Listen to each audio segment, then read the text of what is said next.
Donc on a ici le système de barrage. Donc il est alimenté par une source qu'on voit arriver en fait. Et ce barrage, une fois plein, va déborder. On voit ici le trop plein en fait. Et toute cette eau va se retrouver dans une baissière. On va y aller. Hop.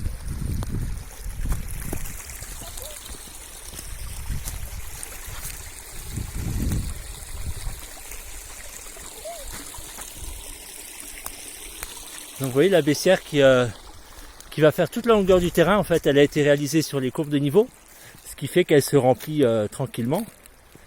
Et vous voyez en fait sur des dizaines de mètres, on va avoir l'eau qui coulait avant de manière abondante. Vous voyez qui est quasiment à l'arrêt. Donc l'eau a été arrêtée, elle a été ralentie.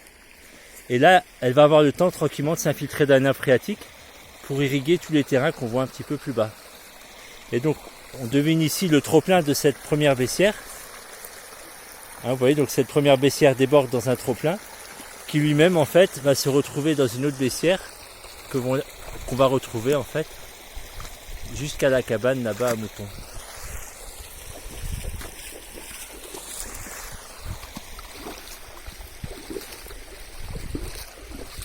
On va descendre un petit peu pour aller voir ça de plus près.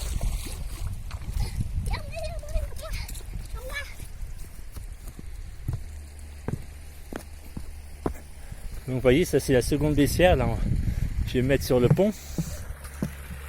Donc là le trop-plein qui arrive dans cette baissière. Et là voilà en fait qui continue. Alors vous voyez cette courbe en fait, ça montre bien le Talweg, la vallée dans laquelle on se trouve ici.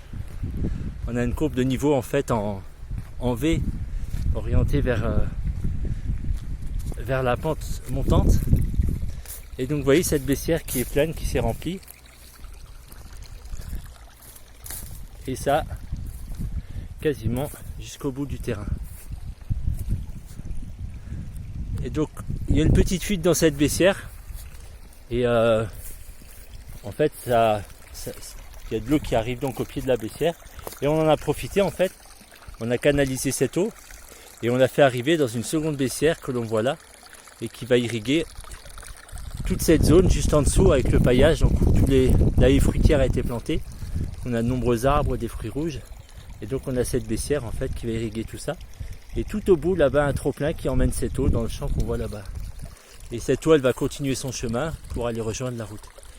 Avant ces travaux en fait l'eau partait directement du sommet là-haut et se retrouvait directement sur la route. C'est-à-dire que toute cette eau de pluie était complètement perdue.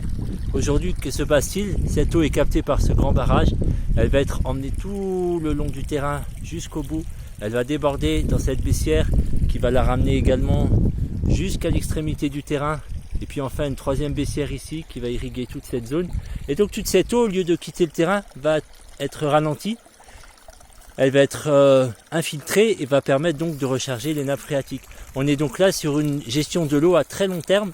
C'est-à-dire que à chaque fois qu'il y a des orages ou des fortes pluies, on va recharger les nappes phréatiques jusqu'à un moment où ces nappes seront pleines et on aura donc de l'eau, on espère même pendant les périodes de sécheresse.